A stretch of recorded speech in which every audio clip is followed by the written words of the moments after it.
Good morning students. जो आज मेरी क्लास 9th की वीडियो आई है वो है गुरुत्वाकर्षण के बारे में। मतलब जो आपका गुरुत्वाकर्षण है वो क्या है, कहाँ कहाँ लागू होता है और क्या उसका नियम है, वो आज हम इसमें पढ़ेंगे। ज्ञान यह देख कर कि एक पका हुआ सेब हमेशा नीचे ही गिरता है, न्यूटन ने अनुमान लगाया कि पृथ्वी हर वस्तु को अपनी तरफ खींचती है। न्यूटन जिस साइंटिस्ट हैं हमारे, उन्होंने क्या किया था, जब उन्हें एक बार क्लास से बाहर निकाल दिया गया तो बेंच पर बैठे हुए थे, सेब का पेड़ था, उनके सामने सेब आकर गिरा तो उनके माइंड में एकदम से क्लिक किया कि ये सेब नीचे ही क्यों आया, ऊपर क्यों नहीं गया, क्या कोई बल है जो उसे नीचे की तरफ खींच रहा है।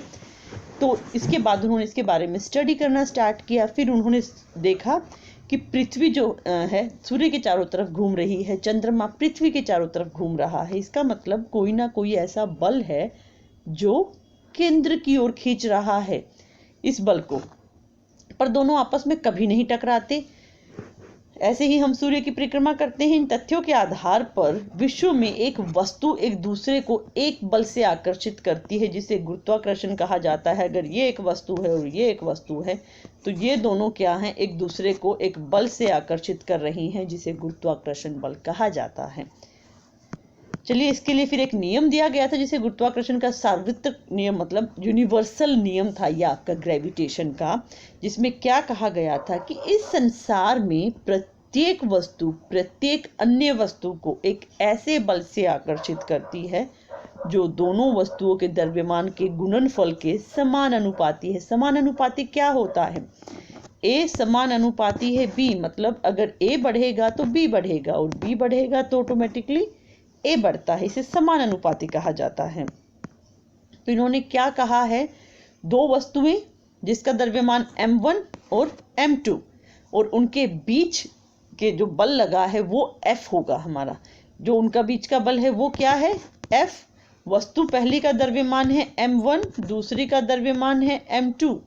तीसरा इसने क्या कहा, उन वस्तुओं के केंद्रों के मध्य दूरी के वर्ग मतलब स्क्वायर के व्यतुक्रम अनुपाती। व्यतुक्रम अनुपाती क्या है?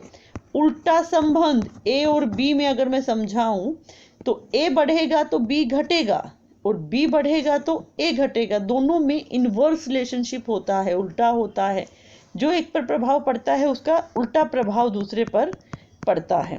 तो इसने क्या कहा, केंद्रों, दोनों वस्तुओं के केंद्रों के बीच की दूरी डी इसने लिखी। तो यहाँ पर ये डायग्राम मैं आपको दोबारा बना देती हूँ। पहली वस्तु, दूसरी वस्तु, इसका द्रव्यमान m1, इसका द्रव्यमान m2, इनके बीच की दूरी d। तो ये नियम क्या कह रहा है कि जो बल लगा हुआ है ये F, ये हमेशा क्या होता है, उन दोनों के द्रव्यमान के समानुपाती और उन दोनों के बीच की दूरी के व्यतुक्रम अनुपाती। दोनों को इकट्ठा कर दीजिए क्योंकि है तो बल ही। तो क्या आएगा, मेरा F जो है वो प्रोपोर्शनल है, अनुपाती है दोनों वस्तुओं के द्रव्यमान के नीचे d के स्क्वायर के, मतलब उनके केंद्र के बीच की दूरी के स्क्वायर के। हमेशा अनुपात के साइन को इक्वल टू बनाने के लिए एक स्थिरांक लगाया जाता है, कांस्टेंट लगाया जाता है। यहाँ पर वो कांस्टेंट लगा है g, बड़ा G है, छोटा g नहीं लिखना है इसे।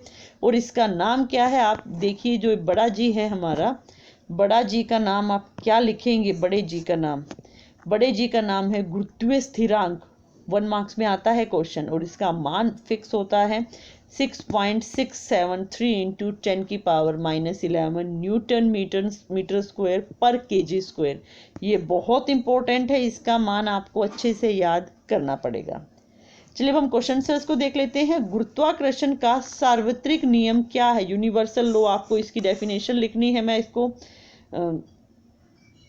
आपके येलो कलर से आंसर्स को हाईलाइट कर रही हूं। मैं, इस संसार में प्रत्येक वस्तु अन्य वस्तु को एक ऐसे बल से आकर्षित करती है जो दोनों वस्तुओं के द्रव्यमानों के गुणनफल के समान अनुपाती और उनके वस्तुओं के केंद्रों के बीच की दूरी के व्यतुक्रम अनुपाती है। ये आप लिखेंगे, फिर ये लिखेंगे, ये लिखेंगे, ये लिखेंगे और ये लिखेंगे। ये आपका इस क्वेश्चन के अंदर आपको पूरी डेरिवेशन इसके अंदर करनी है। फर्स्ट क्वेश्चन की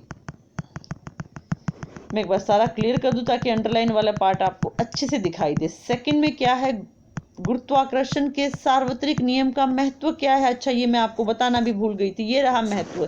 सबसे पहला महत्व क्या है? हम पृथ्वी से बांधे हुए हैं, हम उड़ नहीं रहे हवा में, पृथ्वी इतनी जोर से घूम रही है। अगर मैं आपको झूले पे घुमाऊं और आपने झूले पे कुछ पकड़ा ना हो तो आप गिर जाएंगे, लेकिन हम नहीं गिर रहे हैं। हम पृथ्वी के ऊपर नीचे गोल ऊपर वाले स्तर पर हैं, तो हम नहीं गिर पाते हैं। क्यों नहीं गिर रहे हैं हम? क्योंकि गुरुत्वाकर्षण है।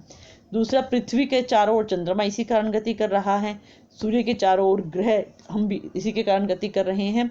सूर्य और चंद्रमा के कारण जो ज्वार भाटा, जिस दिन पूर्णिमा होती है उस दिन बहुत स्ट्रॉन्ग ज्वार भाटा आता है, वो भी क्या है आपका? इनके गुरुत्वाकर्षण के कारण है। नदी में जल का बहना और वर्षा के लिए भी गुरुत्वाकर्षण, पानी की बूंदें बादलों में ऊपर ना जाकर नीचे आ रही हैं, वो इसीलिए है।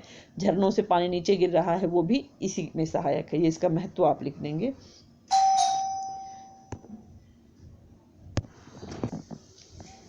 यदि गुरुत्वाकर्षण बल नहीं होता तो क्या होता? अपना विचार से लिखिए। आप सोचिए, हम धरती से के ऊपर बंधे हुए नहीं होते, जो पहला पॉइंट था, हम धरती से बंधे हुए नहीं होते तो धरती पर जीवन ही संभव नहीं था, हम रह ही नहीं पाते धरती के ऊपर।